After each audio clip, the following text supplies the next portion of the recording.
Que tal adquirirmos mais um pouquinho de conhecimento? Nessa aula nós vamos trabalhar regra de 3 composta. Então, a regra de 3 composta, nós precisamos de mais de 3 informações diferentes no exercício.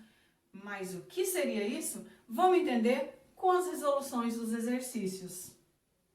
Aqui nesse exercício percebemos a real diferença entre regra de 3 simples e regra de 3 composta. Regra de 3 simples eu trabalho 2 informações. Regra de 3 compostas eu vou trabalhar mais de 2 informações. Nesse caso, no meu problema, ele fala o seguinte: em 30 dias, uma frota de 25 táxis consome 100.000 litros de combustível. Em quantos dias uma frota de 36 táxis consumiria 240.000 litros de combustível? Observa que aqui eu falo de táxi, combustível e dias. Então, mais uma vez, eu vou montar minha tabela, onde 25 táxis consumiram 100.000 litros de combustível em 30 dias. Aí o exercício me pergunta em quantos dias, eu não sei. 36 táxis consumiria 240.000 litros de combustível. Ótimo. Primeiro passo que eu tenho que fazer, analisar a minha principal. O que é o principal? É o que eu preciso descobrir. Então, esse aqui é o meu principal foco. O que eu tenho que fazer? Analisar ele separadamente com o táxi, depois analisar ele separadamente com o combustível. Então, vamos primeiro analisar dias e táxi. Então, quando eu pensar em dias e táxi, eu vou imaginar que eu tenho um percurso a ser feito. Esses 25 táxis percorreram esse percurso em 30 dias. Ótimo. Então, esse mesmo percurso, eu aumentei a quantidade de táxis. Se eu aumentei a quantidade de táxis, obviamente que eu vou precisar de menos dias para que esses táxis consigam concluir esse mesmo percurso. Então, ou seja, quando aqui aumentou a quantidade de táxis, aqui vai diminuir a quantidade de dias? Exato. Então, observa que eu coloquei a seta dos dois invertidas, porque eles são inversamente proporcional. Ótimo. Agora eu vou avaliar os dois aqui. Uma quantidade de carros, que eu não sei, eu tenho que usar a mesma quantidade de carros para os dois, gastaram 100.000 litros de combustível em 30 dias. Só que agora eu aumentei a quantidade de combustível. Se eu aumentei a quantidade de combustível e tem a mesma quantidade de carros, eles obviamente vão gastar mais dias para gastar esse combustível aqui, para consumir esse combustível. Então, a setinha dos dois eu coloquei na mesma posição, porque são diretamente proporcionais. Ótimo. Como é que eu vou montar o meu cálculo agora? Sempre eu vou deixar isolado a parte que tem a incógnita, que é o que eu quero descobrir. Observa que eu coloquei ela aqui e coloquei o igual.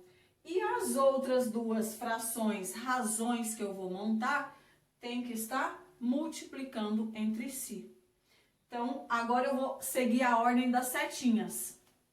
Esse aqui eu resolvi colocar 25 sobre 36. Ótimo. Se eu coloquei esse nessa posição, observa que a setinha dos outros dois é inversa. Então, eu tenho que inverter os valores. Se eu comecei daqui para baixo, aqui e aqui eu tenho que começar de baixo para cima. Então, 240.000 dividido por 100.000 e x dividido por 30. Ótimo. Para aqueles alunos que não gostam de trabalhar a simplificação, normalmente são aqueles que têm mais dificuldade com a tabuada. Você vai fazer o quê? Multiplica numerador com numerador, denominador com denominador, obtendo uma única fração. Depois você vai multiplicar cruzado, aplicando a propriedade fundamental da proporção. Ótimo. Agora, para aqueles alunos que têm a facilidade com o cálculo, com a tabuada, vai preferir fazer dessa forma que eu fiz, simplificando o máximo que você puder os seus números. Primeiro, eliminei 4 zeros em cima e 4 zeros embaixo. Ótimo. Lembrando que toda fração é uma divisão, então eu posso simplificar os números de cima com de baixo. Perfeito. Sobrou então o quê? Eu fiz de forma detalhada. 25 sobre 36 vezes, aqui ficou somente o 24, aqui o 10, igual a x sobre 30. Outro detalhe que eu observei, eu posso simplificar esses zeros aqui. Eu não posso simplificar denominador com denominador quando eu tenho multiplicação entre eles. Mas aqui eu tenho uma igualdade, tá? E outro detalhe, aqui eu posso simplificar porque é multiplicação. Se fosse uma soma ou uma subtração, eu não poderia, eu teria que tirar MMC. Ótimo, mas não vem ao caso aqui, porque aqui a gente sempre vai ter uma multiplicação e a igualdade. Cancelei esses zeros e simplifiquei esses dois números por 6.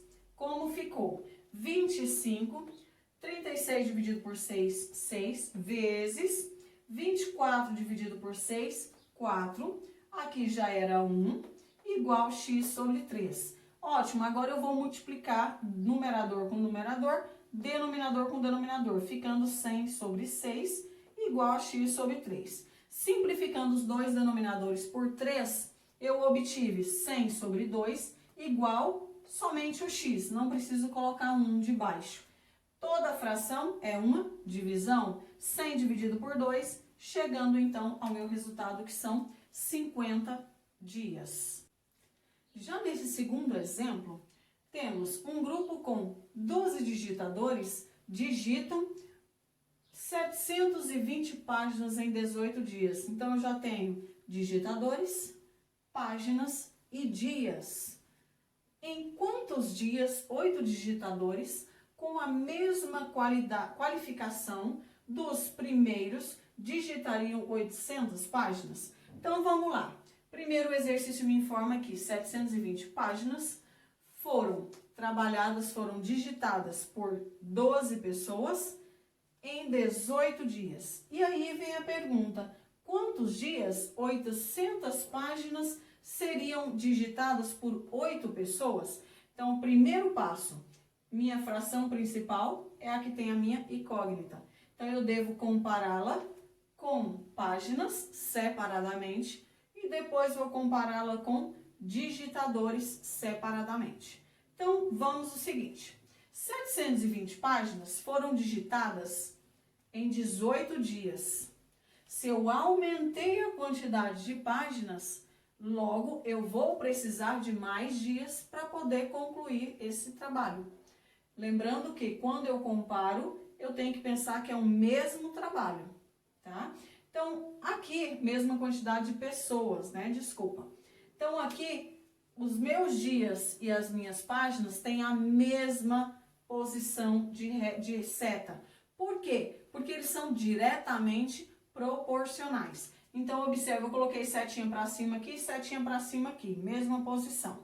Ótimo. Agora, eu vou comparar os digitadores com os dias. Bom, eu tenho uma determinada quantidade de trabalho a ser feito.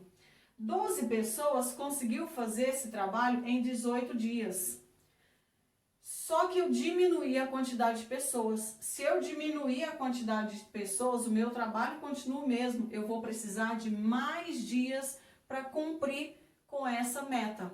Então, aqui eu diminuí a quantidade de pessoas e os meus dias vão aumentar. Então, setinha contrária. Então, agora eu vou montar o meu cálculo. A minha fração que tem a variável, eu coloco separadamente com igual. As outras duas, eu vou trabalhar com a multiplicação.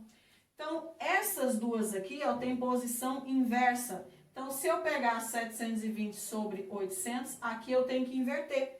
8 sobre 12. Igual, observa, a posição que eu peguei esse, eu tenho que pegar esse último. Por quê? Porque os dois são diretamente proporcionais. Então, se eu comecei de cima para baixo, aqui também tem que ser de cima para baixo. Então, fica 18 sobre x. Perfeito. Primeira coisa que eu fiz, simplifiquei os zeros. Aqui, simplifiquei esses 2 por 8 e, ao mesmo tempo, eu já simplifiquei esses 2 por 4.